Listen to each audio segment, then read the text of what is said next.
about 5 minutes, Dodgers and Braves, and of course we see LA favored about $1.41. Change here in the pitching here as it's Tony Gonzalez for the Dodgers. I think we got you there still, Chris. Yeah, sorry, my video just cut out there, but I'm here. This is game 2 is going to be just absolutely outstanding tonight. I mean, even though with the scratch of Kershaw. We talked about it before we came on the air just a minute ago. Gonzalez's going to be solid. He's been a solid arm for them out of their bullpen all year long. We talked about Ian Anderson yesterday. Man, this is going to be one heck of a game. But I think I'm leaning towards a lower scoring game here, even with Gonzalez pitching. I think he gives them a few solid innings, 5 solid innings. I think Anderson goes deep in this one. I think we're going to see a low scoring game in this one. Yeah, I'm with you there. Of course, Anderson's really been pitching well. When you look at him, his last 3 starts, no earned runs allowed in 17 of the third innings, and 1 earned run or fewer in 6 of his 8 starts. But you look at the Braves pitching, Chris, 6 playoff games, 4 shutouts, 1 game where they allowed 1 run, another where they allowed 3 runs. Yeah, I think I'm not trying to cross-reference, but I think I mentioned that on the morning show today. I think it's gone to about, I think, 45 of 48 innings or 44 or 48 innings where the Braves had a shutout inning from their pitching staff.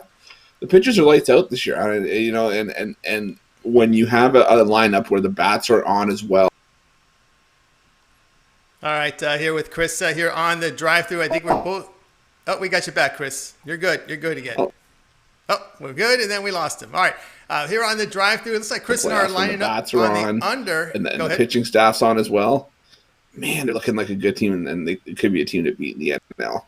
Yeah, they definitely can be here, especially with that pitching. But we'll see how they do as we get deeper into their bullpen. The Kyle Wrights, of course, he's changed a little bit of his pitch form here, and it's changed.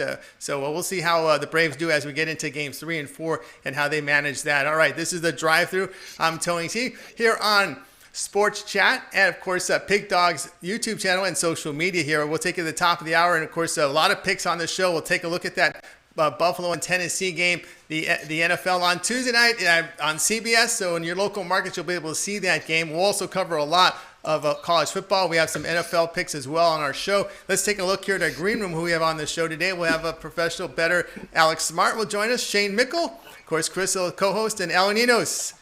Wearing that Dodger blue today, man. It's a little sweat now. We found out Kershaw may not pitch till game 4, so not good news for Mr. El Ninos. We'll see if they can make the comeback. Damien Sosh will sign in on the bottom of the hour, so we'll have Damien on the show. Of course, back here with Chris, and we want to look here at this recap here from Monday Night Football. The Chargers unable to hold that 17-point lead.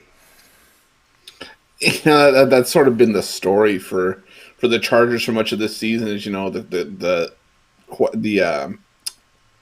play calling of Anthony Lynn, and just you can make all the moves you want, and at the end of the day, it's just going to come down to whether or not everything comes together on the field. And I like Justin Herbert. I think he's going to be a great quarterback, a great option for the Chargers down the road. I just think that right now the coaching's the thing holding them back, and that may be an early thing to say with a rookie quarterback and a team, the Chargers that have been decimated by injuries. But, that hasn't stopped them from being in or having a solid lead in at least 3 of their games this year and just not being able to close the deal. So we'll have to see how it goes going forward down the line. But, for right now, I think there's going to be a lot of promise in LA going forward over the next few years. Looks that way. All right, guys, this is the drive-thru here. We have a lot of picks coming. Let's welcome to the show here Alex Smart. You'll find him over at Pig Dogs, one of the top performers there. Alex, how you doing today? Of course, we're all looking at the news here with Kershaw with the back spasm. It kind of changes the series here. Dodgers down 0-1. Yeah, absolutely. It's a heartbreaker, I think, for Dodgers fans because he's pretty well owned the Braves anytime he's ever gone against them in his career. I think in 14 total games against them, the Dodgers have come out with 12 wins, and he's a perfect 7-0 in those games. So here we go. No Kershaw, and people are hedging their bets with Atlanta right now. Yeah, they certainly are. Of course, how can you blame them? When you look at we mentioned about the Atlanta pitching, they did face the Cubs and Marlins. I don't know if, facing the Marlins, they're not getting that respect, but I think it's a fact with the Braves, at least not this year, but the past few seasons, the lack of postseason success may have took bettors away. It seems like, it's the funniest thing in all sports. when a team seems to put their heart and soul into an entire season, this one wouldn't count. I won't go with this one, but I'll go with a 162 game schedule. A lot of times, if there hasn't been breaks in their season where they've gone on substantial losing streaks, you'll see these kind of failures in the playoffs. They're not uncommon. And if you go back over from a historical standpoint, that's quite common. So, looking at this 60-game schedule, I won't look at the Dodgers collapsing it just because Atlanta took game one. Hey, and Kershaw's not in this game. Hey, let's forget about it. Let's hope for the best and hope LA continues to drive forward. That's right. Gonzalez, his whip is .84 in his starts. He doesn't get a lot of base runners, and of course, we'll see how that transpires here as they face the Braves. Also, a little difference for the Braves. They're getting ready for Kershaw. Now going to be facing a right-hander, so we'll see how that goes. As we now have first pitch now in the Dodgers. Ooh, almost hit the batter here. It really came in tight here on Gonzalez. He hadn't pitched in 17 days, so we'll see what the impact is with that. All right, Alex, you're going to be looking here at the second game, 8:40 Eastern start. Tampa Bay Yarborough against Houston Urquidy and Houston trying to avoid that 0-3 deficit as they're down. They lost the first two games of the series. Not much runs scored. The Rays bullpen has been sharp, but it looks like a short favorite here for Tampa. Well, Tampa Bay continues to shoot out horseshoes out of the rear ends, and it's consistent. They did it in the Yankee series, and they continue to do it consistently. And I look at this team, and the Rays had success this year, but once again, this was a condensed season. You look at a condensed season, you wanna. Baseball's a different kind of sport. 60-game schedule doesn't give you what you really need. I think, from a financial standpoint, from a better standpoint, a person who makes money on this really needs more data. Now, there are always edges. Tonight, we're looking at a little bit of value with Houston. We're going to go with Mattress Mike, and we're going to forget about the pitching matchups for now because Tampa Bay, like I said, continues to sort of have horseshoes up their butt.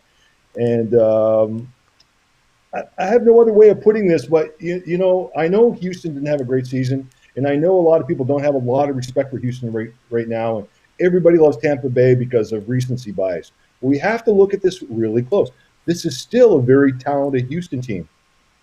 Don't be surprised if they wake up, and you have to be there to get odds like this. And I'm going to take this number tonight.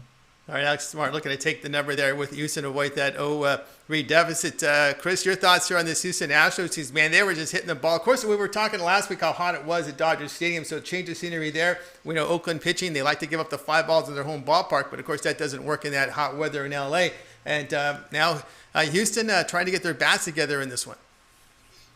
Yeah, if I could just build a little bit on what Alex was saying, that he hit the nail right on the head in this one. And, Ryan Yarbrough, I mean, we've known him to be sort of like that extended arm in when the Rays would have the opener is like the 1 inning or 2 inning guy, and then Yarbrough would go 3-7 or whatever. But even now that he's sort of more morphed into like a quote unquote hybrid starter, where now he's going after the first inning and whatnot. He's even in a 60-game season, we've seen a dip in his numbers. 7.1 strikeouts per 9. Oh, okay, we have a connection. Setting at 1.18. So Yarbrough's not missing a ton of bats as it is, and we've been talking about how Houston, they're just waiting for the big hit to come in, waiting for the hits to sort of advance the runners, and they're eventually going to break through. I'm with Alex. I think tonight's the night you're going to start to see these hits start to break through, and I think this is where Houston's going to start to show off some of that playoff experience and get back on the map here. Yeah, it's all right because they got to do that. They got off the mat here in this series here against Tampa Bay. Alex, as we take a look here at Pig Dogs, you've had performed very well on the site, doing extremely well as we pushed past the quarter past the hour here. What do you have going on over at Pig Dogs Premium? Well, we've got a Major League Baseball selection this evening and plenty of football for this coming weekend. And I should have some bets for the next couple of nights too. I'm still looking at it quite closely, so I'll have some options up for everybody to tomorrow. All right, very good. So check out Alex Smart over at Pig Dogs Premium. You can see the numbers there. Fantastic year-to-date, over 1,200 units of profit. So pick up his premium picks right now over at Pig Dogs. You'll find them there on the site. All right, Alex, as always, great having you on the show. Have a great night, a great weekend. We'll talk to you soon. See you, Tony. See you, Chris. Take care. All right, buddy. Alex Smart here on the drive-through. All right, guys, we're here Monday through Friday at 6 p.m. Eastern time as we cover we'll get you all those caught up with all the games here in prime time. Still a lot of picks coming up. We've got the NFL game here between the Titans and the Buffalo Bills. That will go off as scheduled. We've got some NFL coming up, college football, and we'll get to that in a little bit. And we wanted to ask Chris here. We talked a little bit about this Chargers debacle here last night, and of course we saw what happened in that game one between the Dodgers and the Atlanta Braves, where Buehler pitched well, but again, that back end of the Dodgers bullpen, it's always been an issue in the playoffs. Well, it's something that we talked about today on the morning show. It's how you don't put in your best players in certain spots is kind of beyond me. And, I respect Dave Roberts as much as the next person. I always think he's one of the better managers of baseball. But, even with Kenley Jansen's struggles, still one of, if not the best option that the Dodgers have as a late inning pitcher in that rotation. And, I knocked Caleb Ferguson yesterday, and, we're going to knock Blake Trinan today after what he did last night. But I think you have to go Kenley Jansen in that spot and live with the repercussions of it. It's like going into a basketball game, being down 3. If you have a wide open look with like your first or second best player to win the game and you miss it, you go down swinging with your best option. And I think that the Dodgers made a bit of a bonehead mistake in game one, going with Trinan there. But that's just me. I would have rather gone with Jensen in that spot. All right, that's Chris Ruffalo here joining us on the drive-through. Every day at 6 p.m. Eastern time. Okay, Chris, let's take a look at your game for today. You're going to be looking at the Cleveland Browns and Pittsburgh Steelers NFL action, divisional action here. We've got Pittsburgh favored at home, 3.5. Total sits here at 51. We've seen really the Cleveland offense really burst out here the past few weeks here after that big win against Dallas. They got past the Indy, and of course Pittsburgh with that win and fortunate cover for many people there last week against the Eagles. So we got Cleveland here as a dog, total 51. I was one of those people that got bailed out by that Pittsburgh cover against Philadelphia. But you know what? You look at the history between the Browns and the Steelers, and I'll tell you, since Ben Roethlisberger came into the league, maybe even the year before that, so 2004, these two teams have played 30 times. Pittsburgh has won 25. So that there's some. This is the year that, we're starting to see Cleveland live up to some of these lofty expectations that we've seen them have it earlier in the season. And I can't believe I'm saying this after a couple of years, but finally Baker Mayfield is starting to hit wide open receivers. And, when all the things are clicking, the Browns look like a scary team that can hang with some of the best teams in the NFL. Call me crazy at that point. But you know what? The thing with Cleveland also is that, Baker Mayfield's hitting receivers, but I've also said this is that they're starting to play to their strengths. They're starting to realize, okay, we're really good at running the ball. We have 2 of the premier running backs in the NFL right now. One of them's gone down. That just means we have to pour it on with Kareem Hunt a little bit more. And when we can't go one-dimensional, we still have Odell Beckham Jr. and Jarvis Landry. So I'm not taking anything away from the Steelers. They're going to be one of the best teams in the NFL this season. They're going to be a playoff team. They're going to be a high seed. But I just think that with 3.5 points on the table, this could be a field goal game, if not an outright Cleveland victory. I'm gonna take the points with the Browns in this one. All right, Chris Ruffalo says go ahead and take the Cleveland Browns, and you're getting +3.5 points in the places here against the Pittsburgh Steelers. And of course, Pittsburgh coming off that time off, doing very well there. And on the Steelers side, with Big Ben and the receiving core, and of course the running back situation there, the Steelers here have been off to a good start. But a question I always have here, is Big Ben. He's kind of turnover prone. He's gotten that corrected. I think when you have sometimes that deep threat, I always notice with Pittsburgh, they always get in trouble in their road games because they try to go for the big play too much, and the big plays much harder to complete on the road. Well, to that point, I mean, I think they're going for the big plays not only too frequently, but maybe even too early. Like they're just trying to get out into enough of a lead that they can kind of not have to worry about maybe making those big plays to the point where Big Ben's more mistake prone. But I also think that that's something to be said for him. For Big Ben not being healthy the last couple of years, is that they've had to sort of try to get through and just not be losing by too much to the point where it's just like, okay, well, we only need one big play late, or we need only two big plays late. Not to the point where they're having to take a big play on every fresh set of 4 downs. And, you don't win football games like that. And, as much as a nice receiving core he's had year after year, Big Ben finally looks healthy. He's got, Juju Smith-Schuster. He's got a healthy number 2 in Deontay Johnson. And, I'm not making anything up after one big game, but, Chase Claypool looks like he could be a solid receiver for that rotation as well. So if they can keep Ben Roethlisberger on his feet, this receiving core is as good as any of the top ones in the National Football League. And I'll stand behind my words saying that. And I just think that the Steelers could be a team to watch as well this postseason. But again, it's going to start with keeping Big Ben healthy. And also, too, you factor in, and Mitch always brings up the fantasy angle. You had that Antonio Brown. They always under pressure to pick up builders' stats, and it seems sometimes that those top receivers get in the ear too much of the quarterbacks wanting touches, and you see them on the sidelines conversing, and I'm getting open, get me the ball, and of course when you got someone like Antonio Brown that runs deep, that forces Big Ben to look at him a little bit more. We saw that with Tony Romo. His career was cut short trying to find his number one receiver his entire career, and I think some of these quarterbacks need to wise up to that. Yeah, I'm tell you the truth. I'm trying to recall the game that I was watching on the weekend, but it was just you had a quarterback that kept missing wide open receivers, and the receivers just would throw their hands up and just basically it was just like a temper tantrum, like why can't he get me the ball? And and I think that's sort of where drafting with character comes into the whole thing when you're having your pre-draft interviews and trying to find out who's got good character. Antonio Brown was a detriment to that team, I think, from the last couple of years going on. And it's like Tony, it's like you mentioned Tony Romo trying to find that top receiver every single year and that becoming almost his safety blanket. We're seeing that kind of in New Orleans where Drew Brees has Michael Thomas's safety blanket.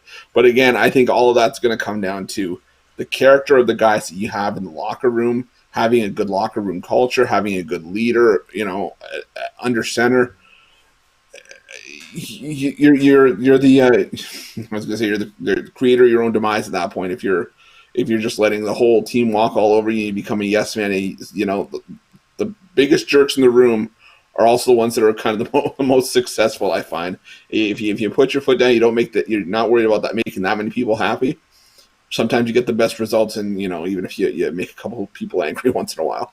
Yeah, I mean, my whole philosophy is throw it to the guy that gets open the quickest, because you're trying to preserve your body to play a full season. Don't just look for that deep threat, and that's where you get in trouble when you get your career cut short with getting too many hits. And at the same time, talent's one thing that's really nice, but throw it to the guy that's also going to give you the most results. If you have a guy that's your star receiver, it doesn't matter how many times he's going to complain to me. I'm not going to throw to him when he's in double coverage just because he could jump up and get 1 or 2 out of every 5 balls. I want the guy that's going to be wide open, get me maybe half the distance, but it's going to get me 4 out of 5 yards on 4 out of 5 receptions. We're waiting here for Chris. We got the one-off big play that's going to sort of sprint someone off down the drive. You know what I mean? All right, everybody. Chris Ruffalo here joining us here. I was calling you Chris. I was calling you Russo, and I was calling you. See, I was already getting you right to the Mad Dog status already. I'm all right with it at this point. I've had much worse, so don't even worry about it. Oh man, Chris Ruffalo here joining me here on the drive-thru. All right, Chris, as we approach the bottom of the hour here, what do you have going on over at Pig Dogs Premium? For me, it's my favorite day of the week, 2 for Tuesday. I was going to do one today, but I'm like, you know what? We've got enough of quality picks coming in tonight. We got to make things last throughout the week because, for the next few weeks, it's going to be just some college football and NFL and then the occasional baseball game. But like I said, I got 2 for Tuesday package up tonight. I've still got the prices dropped on my longer term packages, especially the week that's going to get you all the football for this weekend and coming around into next week as well.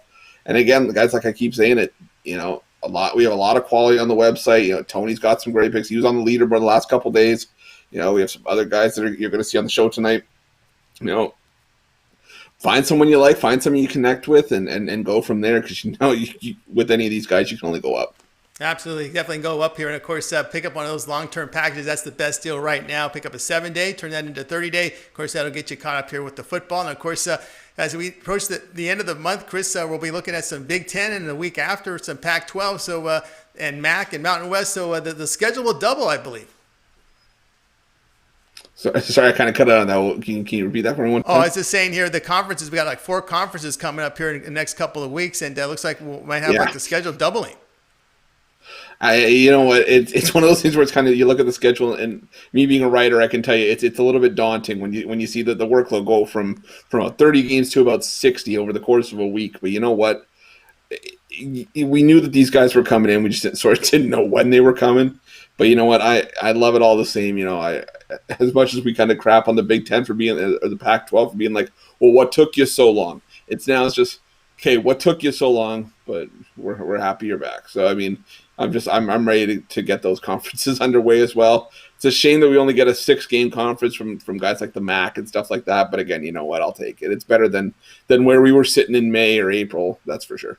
I agree with that 100%. All right, joined here with Chris here on the drive. There's still a lot of picks coming. We're going to get that NFL pick for you between the Bills and Titans. But right now, Chris, I'd like to take a look at this intriguing game from the AAC conference between Cincinnati and Tulsa. It opens Cincinnati favored 4. Now it's the Bearcats 3 on the road. Total sits here, low total here at 44. Chris, Cincinnati has always been that physical, defensive-minded team that would kind of bully up on some of the lesser opponents in their conference. But Tulsa's playing a little bit defense this year. But 3-0 start for the Bearcats. How do you see this one? I kind of, with certain games, the AAC in there as well. Yeah, I kind of should like to, just predict a score with some of these games, just see how close I am to where the line comes out on the opener. And I had this as a 34-10 Cincinnati win, so I threw that out as a out of the total. But as far as the line goes, this line feels like a trap, trying to play you into Cincinnati only at -3. As Tulsa coming off that big win against UCF. The thing for me is that I think this is a letdown spot for Tulsa after such a big win, especially on the road. You come home, and I think the only way that Tulsa sort of hangs in this game is to bring Cincinnati down to their level. The problem is Cincinnati is just so physical. As much as I'd like to see maybe Tulsa pull off another upset and then throw some wrenches into the AAC standings, I just see Cincinnati being the better team here and getting the job done by at least a touchdown, if not more. Yeah, there's some things that really stuck out to me in this one. The Bearcats' execution on third down, they're experienced on defense, quarterback, and running back. I think that holds a lot. And one thing that kind of bothered me a little bit is when Tulsa faced a good defensive team. Now, it's hard to say that when you're in the Big 12, but Oklahoma State seems to be the only team that has good defensive numbers. They were held to 7 points and 278 yards. Yeah, and you got to also remember for that game, they did cover that game, and they also looked like for a good chunk of that game, they were going to beat the Cowboys outright. I think it was like a 22.5 point dog or something like that. Yeah. A lack of execution, Tony, like you said, with especially against a team like Cincinnati, they're going to be physical. They're going to knock you around, and for us to call Oklahoma State the best defensive team in the Big 12, I just got to chill. But that's where we're at. And you know what? I think that I think we're going to see Tulsa struggle here again. They're going to see that here. Yeah, I think it will have a little bit of a struggle. There'll be some resistance. All right, guys, this is the drive-through.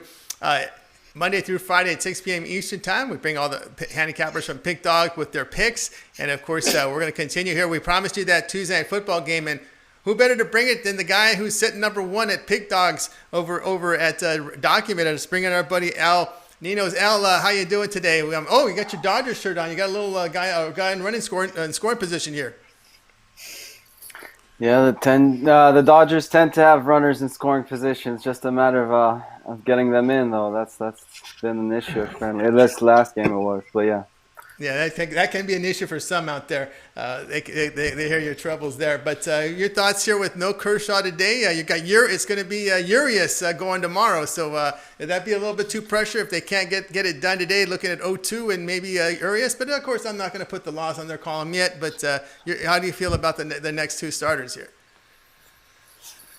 Yeah, definitely like Gonsolin better than Urias as much as I've tried to defend Urias. I mean, as I said, his season hasn't been that bad at all, so I'm obviously not too thrilled. I'd rather see Kershaw, but I had made my play before that change, and obviously, didn't feel as good about it as I did before when I saw Kershaw listed. But as I said, Gonsolin's been pretty good. And I expect him to have a good start. He's off to a good start so far. I don't want to jinx him or anything, but I think he'll do all right. Of course, again, this is a good Braves lineup, so anything can happen, but off to a good start. Yeah, a little off to a good start here. I'm joined by El Ninos here. Join us here on the drive-thru. Al, you're going to take a look at, that's right, guys, it is Tuesday Night Football. Last time I remember having Tuesday Night Football was in Minnesota when the roof leaked. There was a roof collapse in Minnesota. But now with this COVID situation, we're going to have games on Tuesday here. We may have who knows what's going to happen. We may see a game on Wednesday for all we know. But Buffalo, favorite on the road. We saw 3.5s earlier, but it looks like they bought it down to 3. Total sits here at 52. I think that could the bye help all this time off help Tennessee because they have a lot of things to fix. The run defense wasn't going on. Henry wasn't running very effectively. How do you see this one? Sorry, we're on the NFL game, right? I was getting my lines back up, right? That's correct. Yeah. Okay. Yeah. I'm really looking forward to this game. I have a play on the side which I like a lot. We're going to be taking a look at the total here. Bills came in, they're supposed to have one of the greatest defenses, but they've been giving up some points, though. Their offenses look great, though. And obviously off to their 4-0 start with a big win over the Raiders. Pour off a big win themselves. A bit of a Raiders fan here. Unfortunately, they've cost me a couple of plays in the NFL so far, but they're doing pretty good, though, so I'm happy for them. And I don't know. I just like what I've seen out of this Bills offense. The Titans have a great running back in Derrick Henry. I think he might come off for a couple of big runs too. And these defenses have been not so great this year, so I do expect some points being scored here. Both teams have been in close games, but I do think the Bills have faced the tougher competition. And again, I think these offenses kind of get going here, and I do see some points being scored, and I'm taking the over as my free play here.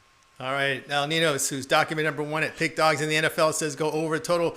Chris, look, a lot of people have been talking about the time off for the Titans, but I think people forget there's strategy sessions, there's film sessions. There's some issues with this Buffalo team in defending the pass. Is that something you think they can exploit here with this Tennessee Titans team in Tannehill? If the receiving core was healthy, then absolutely. I think that's something that we'd have to watch for, especially with, how the first analysis for any Tennessee Titans game is, they're going to hand the ball to Derrick Henry and just pound the rock all day long. But you've got, A.J. Brown's the only receiver that's really sort of questionable / good to go for this game. You still got Corey Brown out. You still got another receiver and a tight end missing this one. Like I said, the only two really consistent receiving options that I can see healthy right now are Jonnu Smith at tight end and now, A.J. Brown. And that's leaving a lot to be desired and a lot for Ryan Tannehill to have to sort of work through and have to get past, just feeding the ball to Derrick Henry, whether it's out of the backfield or on the ground. And it's definitely going to be tough. And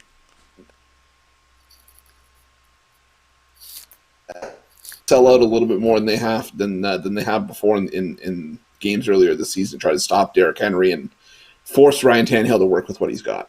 Yeah, that's going to be some work there for the Tennessee Titans. Of course, that COVID was a big spread there for the Titans. All right, Al, as we've hit the bottom of the hour, you're having a fantastic year in the NFL. What do you have going on over at Pig Dogs Premium? Yeah, I have I have a play on baseball too. As I said, it's different pitchers listed now, and I have my side on this NFL game, which I do like a lot. And I've already made a couple plays for the weekend in the NFL. and suggest maybe you get one of the long-term packs to see those before I release them individually. Yeah, probably the best value to do, guys, is get L's plays there. Get the long-term package. You can see he's documented number one at Pig Dogs NFL, and of course, a good time to pick up one of those long-term packages. He's got an NFL package. He also has 7 days, 3 days, even a 30-day pack. So pick up that 30-day pack, get his NFL and his college football. All right, L, thank you for joining us on the show today. Have a great day, and we will talk with you tomorrow. And there go the Dodgers, leaving more runners in scoring positions. But yeah, anyways, we'll see you tomorrow, and hopefully they do better next time they got runners on base. Yeah, well, you said you weren't going to jinx anything. We'll see. We got 8 more innings to go, so it's still early, my friend.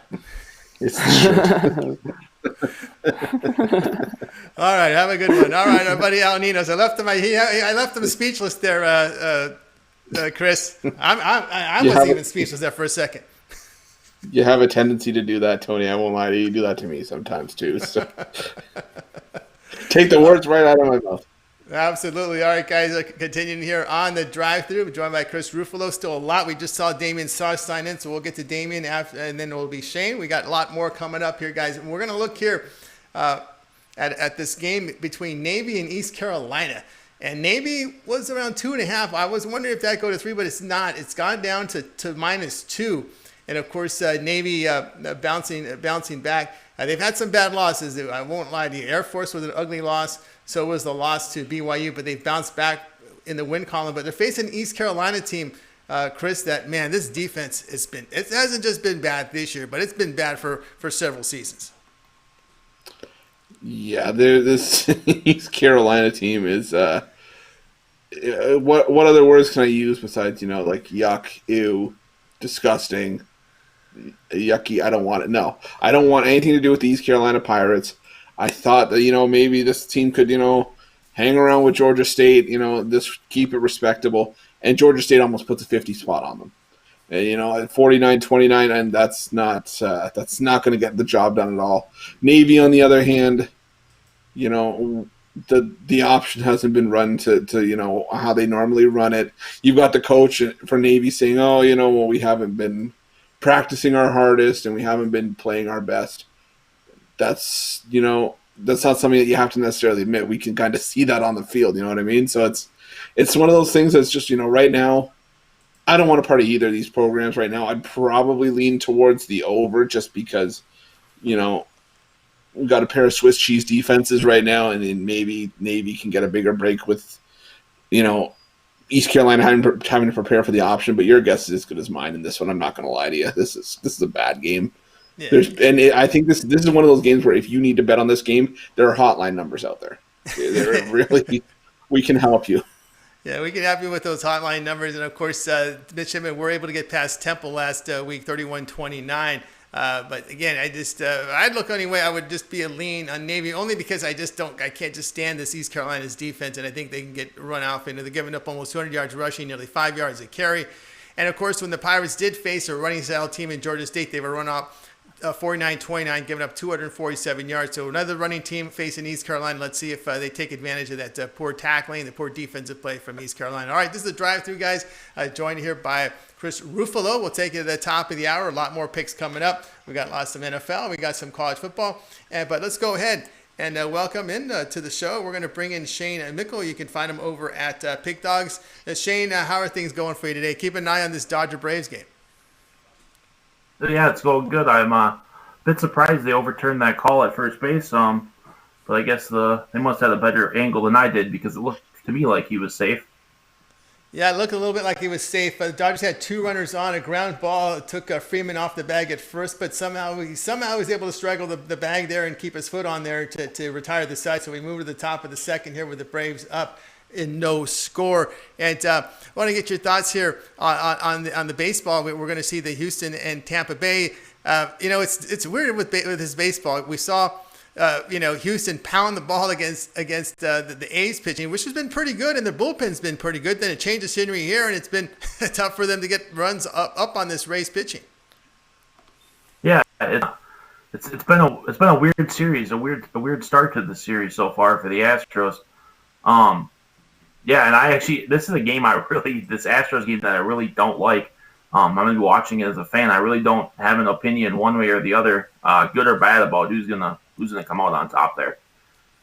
All right, here joined with Shane Mickle here on the drive-through. Shane, you're going to take a look at an NFL game, the afternoon game. It's a high-profile game for the afternoon. It's Green Bay at Tampa Bay. Line open here with Tampa. I don't know if Tampa was open as a favorite. I'm showing a screen here. Maybe they were, but now it's Green Bay laying about 2.5 to 2, and the total sits here at 54. So looking like some points in this one.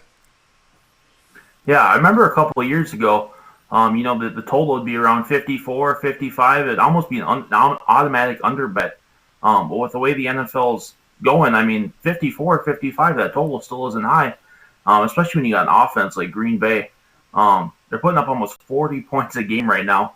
It doesn't really matter who Rodgers has out wide. He's going to score on you. And then the Packers defense isn't going to stop anyone. Just a couple weeks ago, this is a team that fell behind the Matthew Stafford and the Lions. A lot of points are to be scored in this one. This one goes well over. All right, Shane Mickle says take Green Bay and Tampa Bay to go well over the total of 54 points. I mean, over has been the play in the NFL, Chris. It's been like that since they made the changes defensively with the tackling rules. Of course, the NFL, the coaches are taking advantage of the rules and throwing the football. How do you see this one, the Pack and Bucks? We still have Chris on the line. Looks like we got to wake him up there. I think we just looks like he's taking a nap. We got to wake you up there, Chris. Yeah, no, it's just the computer froze on him. He'll probably sign back in. That's not cool. Oh, there you are. We had a still frame. Your frame stilled when your eyes were closed, my man. Well, good. We got. You know what the worst part is? In the morning show, everybody says I look sleepy. So that just did not do me any favors right now, but that's okay. Sorry, where were we? Sorry. No, we wanted to get your thoughts. Shane likes the over here. A lot of points in this Packers and Bucks game here for Sunday afternoon. What were your thoughts on it? I knew I was in trouble as soon as I heard him finish, and I was about to say I agree with everything, and then all of a sudden everything froze, so I knew I was in bad shape. But you know what? I think Shane's got it right on. It doesn't matter who Aaron Rodgers seems to have in that receiving core, or for lack of a better term, what he doesn't have, and yet he's still putting up MVP style numbers. He's still putting up, 300 yards a game. This Packers offense is still, running the ball with consistency, and Aaron Jones is taking over that backfield, and you just see the Packers, and it's amazing to see what Matt can do with Aaron Rodgers, and so little in that offense. And Tampa Bay, I mean, we're just gonna have to hope that Tom Brady sort of gets back to looking like Tom Brady and not looking like the guy that forgot what down it was allegedly, and just shaking his head and kind of scratching his head saying, "Wait a minute, it was fourth down. You're only 43. Alzheimer's doesn't kick in that early. It's not as far as I know. You know what? It's just gonna be one of those things where we're just gonna have to take a wait and see approach with Tampa Bay." Usually you'd like to think a guy like Tom Brady and a roster like he has is going to get up for a game like this against one of the league's best. And I think this is going to be a heavyweight tilt, and I think Shane's got it right on. I could see it even being anywhere closer to 58 or 60, if not more. Wow, big high-scoring game here in this one here between the Buccaneers and Packers here, joined by Shane Mickle. And we're going to take a look here at Shane, what you have over at Pig Dogs here as we hit as we pass the bottom of the hour. Yeah, tonight I've only got the NFL game. Got to play on the total. But yeah, for the rest of the week, I'm really liking this UFC card again. I will have a free pick on Thursday's show for the UFC. We'll have another full card for that. Went 2-1 last weekend, and then there's an underdog college football play. I heard you guys discussing earlier the East Carolina Pirates. I took them plus 190 last weekend, and they cashed for me. Them in that range. I think that's going to come out ahead on the money line. So we'll have that in a weekend package too. All right, guys, check out Shane Mickle over at Pig Dogs Premium. Pick up those premium picks. Pick up maybe one of those long-term packages. We got 7 days. We also have a 30-day pack, and you'll get on board with Shane's plays. All right, Shane, as always, great having you on the show. Good luck with your plays tonight, and we'll talk to you soon. All right, have a good night, you guys. All right, our buddy Shane Mickle here on the drive-through. Guys, we take it to the top of the hour. Still a lot more picks coming. We've got We got some college football, some NFL discussions coming up, but boy, I want to take a look at this. This one here was an interesting game here, and they've got this one on the right channel, ABC. Could be points galore here when UCF travels to Memphis. This one, 3.5-point favorite for UCF, but the total here, Chris, sits at 75. Wow, that's a lot of points, but I think they combined for over 90 last year. How do you see it? Sorry, tell me which game was this. My apologies. I cut out just as you were telling me which game it was. We were looking at the UCF in Memphis. Gotcha. You know what? Tell you the truth, something just feels different about this matchup this year. I mean, UCF still loaded, and Memphis, they still have as much talent, I think, as they have, but this just doesn't feel like the year where we're going to see a 75-80 point game. I think I was leaning that way in our video this morning, or earlier this afternoon. But after doing a little bit of looking, I can still see this being a game maybe contested in the high 30s, but maybe not breaking through the 40 mark on either side. I could see this one being a 38-35 type of game, just where it's going to creep close to that number, because it always just seems to. But this is the year where I don't necessarily see it breaking through. All right, Chris doesn't see a big move here. A high-scoring game like they had last year when it was just points galore to win these teams. So what's your thoughts here on this quarterback, Gabriel, here for UCF? I was a little hesitant to go with him in road situations because this is in his freshman year, but he seems to be a little better now. Well, it's the UCF quarterback circle. I mean, Mackenzie Milton, who unfortunately, went down with injury, and it was a bad injury, and we're still sort of waiting for him to come back, and it's it's just playing a waiting game. But you have Dylan Gabriel step in like nothing happened. He's still thrown for almost 1,200 yards, 9 touchdowns, 2 picks, which is a little bit surprising when you think of how high scoring this UCF offense is. But a lot of their offense comes on the ground. But I think Dylan Gabriel, he's only making more of a name for himself, and I think Dylan Gabriel could be a mid-round quarterback to watch in the draft if he ends up deciding to go pro. I think he could be a prospect to definitely keep an eye out for. All right, Chris Ruffalo here joining us on the drive-through, and my co-host for today as we take a look here at this UCF and this Memphis game. Of course, the total high here at 75. All right, we'll continue on. We'll be taking the top of the hour. A lot more picks coming. And we're going to go ahead and bring on one of our Pig Dogs capper. It's Damian Sasha. You'll find him over at Pig Dogs Premium. And Damian, how you doing this afternoon, evening? I'm doing good, Tony. I'm enjoying the games here. That's right. We're looking here at this Dodger and Braves game here. No score, bottom of the second. There's Gonzalez in for Kershaw. What do you think of the Dodgers' chances? They have a obviously a very good lineup. I'm actually on the Braves today. I had the Braves put in before the Clayton Kershaw was announced out with back spasms. I really like the Braves offense. They came through yesterday in the 9th inning. The Dodgers, for as good as they are, they've just had, looking in the past, a tendency to not show up sometimes here in the playoffs. We're going to see what happens, but I'm actually riding with the Braves here in this game. All right, so again, the Braves. And your thoughts here on this this game 3 between Houston and Tampa Bay. I was talking to the cappers today about how the Astros, man, they were just pounding the baseball in Dodger Stadium, and they come out here and face the Rays pitching, and they're struggling.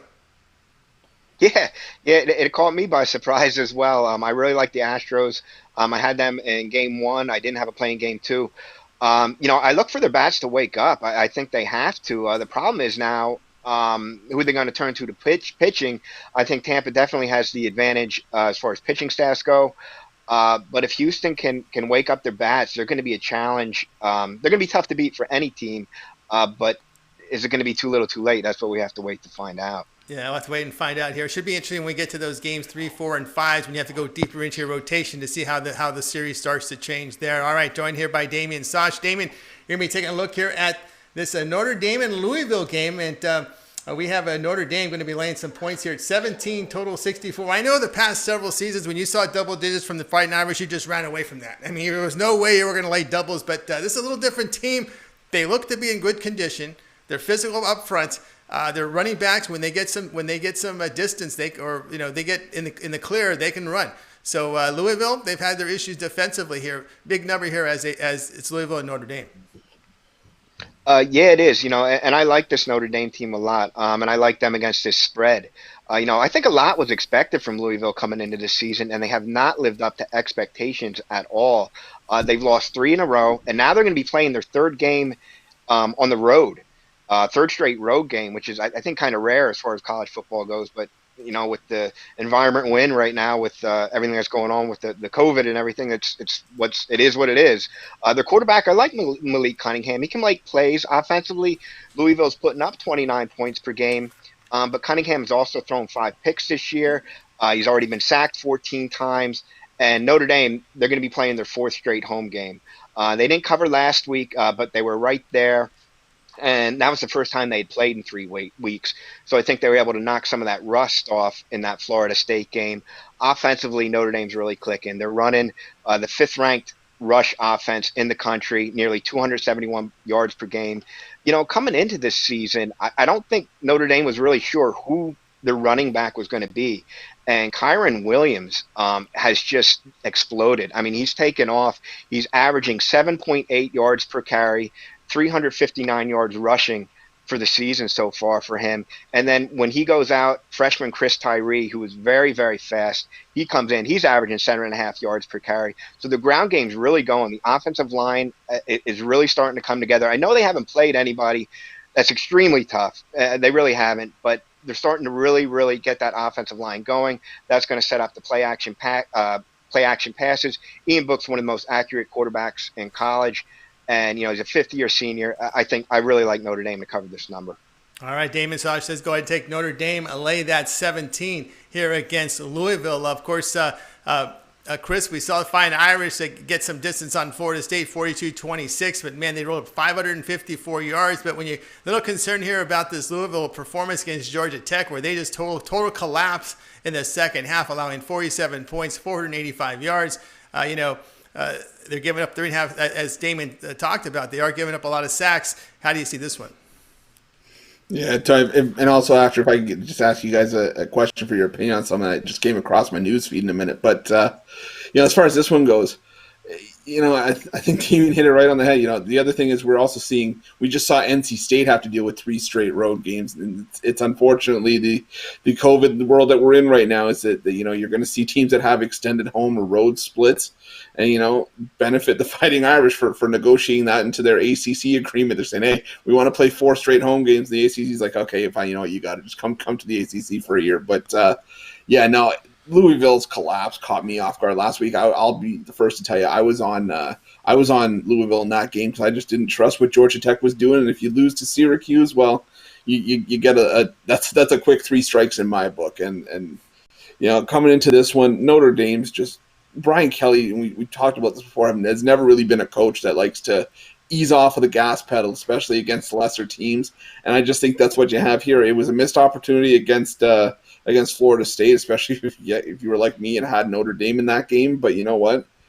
I don't know if he's going to do that 2 weeks in a row. I think this one could be the game that's over early, the game that's 35-0 at halftime, and then we just see Notre Dame kind of cruise through the second half. Yeah, I think so too. Only I'm concerned a lot about this Louisville defense here, and that's a big concern here. And of course, Notre Dame can run that football, strength against a weakness. All right, Chris, you had some breaking news for us.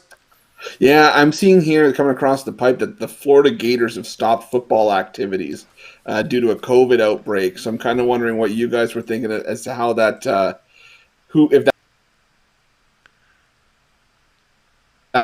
if we're going to see, or if this can benefit both teams, if this hurts both teams, or just kind of what you both were thinking. All right, we'll start with Damon. Your thoughts here on this Gators pausing their football operation, how this impacts the schedule and their game. I'm sorry, I kind of missed. It kind of broke up me a little bit there on you, Chris. If you could just quick repeat your question. Sorry sure. Yeah, sure. No, it's okay. I'm just saying Florida just decided to stop their football activities. They just had a COVID outbreak. I was just curious, Damien, what you thought if it's going to hurt the Gators, help the Gators. Same thing for LSU. I know LSU had a tough schedule coming up with Auburn and Alabama both on deck. They had a road game against Texas A&M as well coming up as well. So I was just kind of curious as to what you guys thought about it. Yeah, that stinks to hear, really. Obviously, I think it's going to hurt them a little bit. You want to get practice. This is going to be a big game. yeah, it's a shame. Hopefully they can get back. Hopefully, have they announced if the game is going to be postponed or they? I have not seen anything just yet. So that it just came out that they just had an outbreak and that they've stopped activities. My guess, knock on wood, is that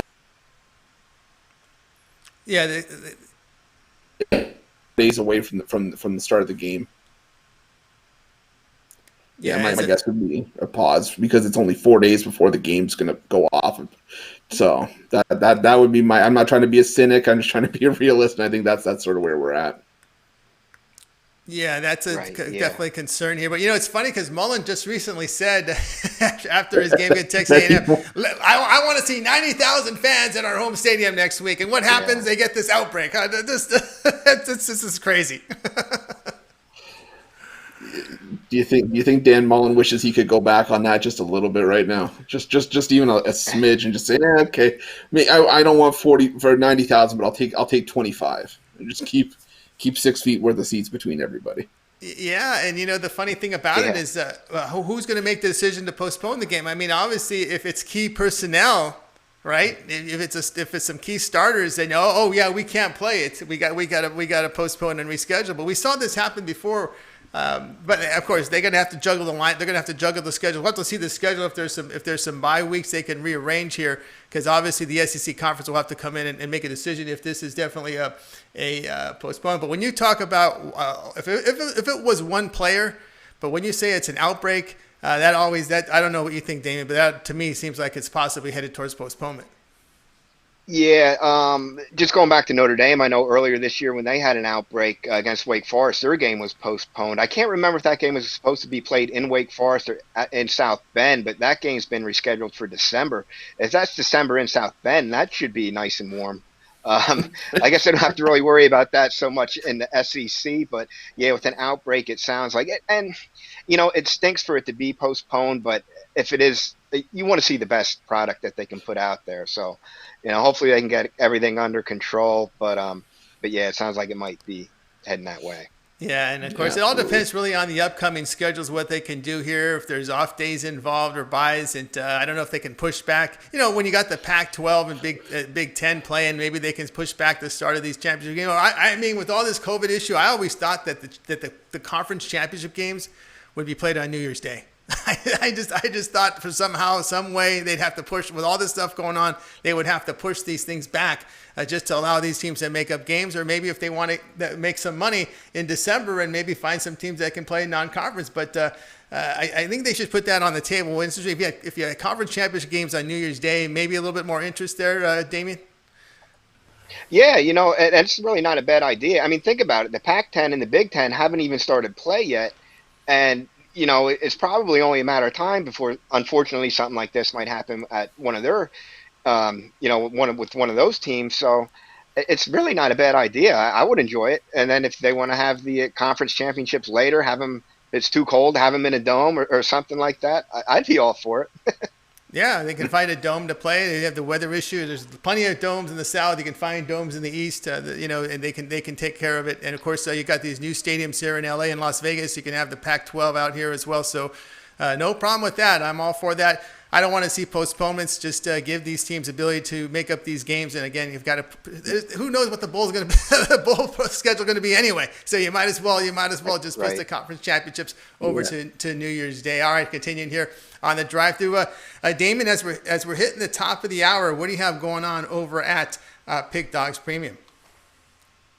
Tonight, I still have a play on the total in tonight's NFL game. I'm looking forward, obviously, to this weekend, college football and NFL. Last Saturday, I was 4-1, 5-0 the previous Saturday in college football. So definitely looking forward to Saturday college football and Sunday. Last week on Sunday in the NFL. So it's going to be another big card, and I'm looking forward to it. Absolutely. Take a look, guys. Check out Damien Sosh over at Pig Dogs Premium. Over 407 units of profit year-to-date document on the site. And why not pick up one of his long-term packages? You got 7 days, even 30 days as we get into the meat of football season. A good time to do it now. Of course, we're going to be getting Big 10, Pac-12, MAC, Mountain West coming into play here so that the schedule will double. So good time to pick up Damien Sosh. All right, Damien, it's always great having you on your show. Have a great week, and we will talk with you next week. Thanks, guys. Take care. All right, our buddy Damien Sauce here on the drive-through. All right, guys, we're going to take it about to the top of the hour. We got a couple of games we'd like to take a look at here, and one of them is this NFL game between the Falcons and the Minnesota Vikings here, with Minnesota about 3.5 right now. There are some 3 heavily juiced. Total sits here at 55. We know there's coaching change here with Atlanta. Of course, you bring in the defensive coordinator to run the team, so we'll see how the play is. Are we going to see running games? Are they going to try to help his defensive stats? How do you see this one here with the Vikes and Falcons? Yeah, see, if I'm a defensive coach like Raheem Morris coming into that game, I'm just gonna be like, look, I am not gonna touch the offense because I might break it. And then, you got Matt Ryan. You've got pieces there. You've got Matt Ryan. Hopefully, you're gonna have a healthy Julio Jones coming in. Tight end. Hopefully, we can get some work from. God, I don't know. I think it's Hayden Hurst out there still. You can get some healthy reps from Hayden Hurst. You can get some decent quality from the rest of the receivers and the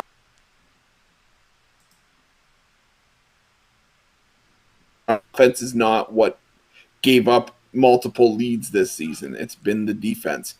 Raheem Morris, just focus on the defense. That's all I can say. And if he does that, I actually like the Falcons to pick up an outright win here. I'm still not sold on the Vikings, even though they got that win in prime time the narrow loss. I think it was to the Seahawks in prime time, but still a solid performance. But I think that's still a letdown here. I think they come so close and then fall short.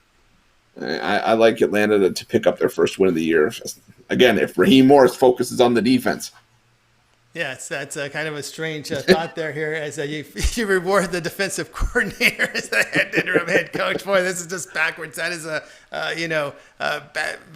was going to use a different word, but just backwards thinking there for the Atlanta Falcons. All right. Bass backwards? I think so. I think that's what we're talking about. I just never like seeing that. All right, here on the drive-through, Tony T with Chris Ruffalo. Now it's time for my pick. And today's pick, we're going to be looking at this Duke and NC State game. And I'm going to go ahead. That's not what I wanted. I put the wrong one up there. All right, we're going to go ahead and take, in this one, Duke going to go take the Duke Blue Devils plus 4.5. Duke's a young team, but they've shown improvement here the last 2 games. That's where I'm going to get at here. 2 straight covers, posting 410 yards in Virginia, then 645 on that terrible Orange defense. But they're getting their passing game going here with this young quarterback, and of course the quarterback whisperer there, the head coach there of Duke. But NC State, they gave up a lot of passing yards to Pitt and to Virginia on the season. The Wolfpack allowing nearly 290 yards passing per game. Blue Devils on defense has done a good job of sacking opposing quarterbacks, so they put pressure on. So I'm going to take a look here at taking the points here. Duke plus 4.5 points. Did you give this game a look here at Duke and NC State, Chris? Yeah, I did. I've just had a hard time with trying to figure out Duke. I like David Cutcliffe coming into the season, and then all of a sudden, you got Chase Bryce turning into a turnover machine, and the only kind of turnovers I like to see, especially on the football field, I don't like to see any on the football field. But my preference for turnovers are apple or cherry. But that's just me. I can tell you right now, I'm leaning towards NC State laying the points just simply because I don't trust this Duke offense. You'd have to think they'd have to turn it improved, but I'm also a believer. I don't believe it until I see it, so I need to see it from Duke. So I'm going to lay the points with NC State personally. All right, that's Christopher. Him and I button heads on this Duke and NC State game. All right.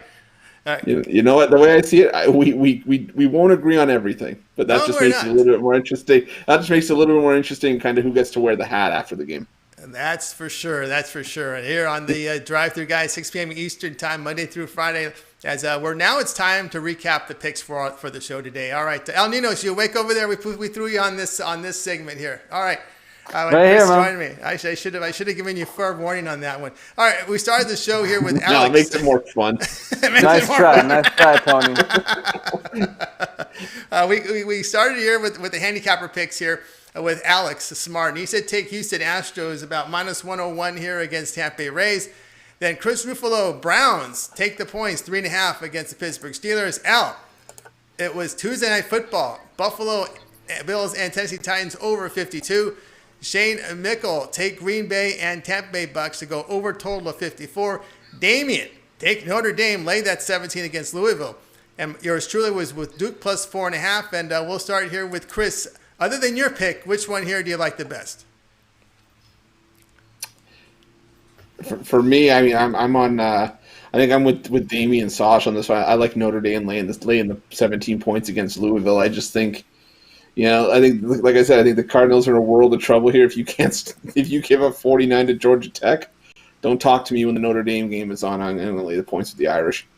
All right, we're going to bring in L. L, same question to you. Other than your pick, which one do you like the best? Well, those are two teams that disappointed me in college last week, Notre Dame and Louisville, so I'm going to stay away from that one. But I do actually like a couple plays out there, and I do like both NFL plays, but I'm going to go with Chris's for my favorite on this one.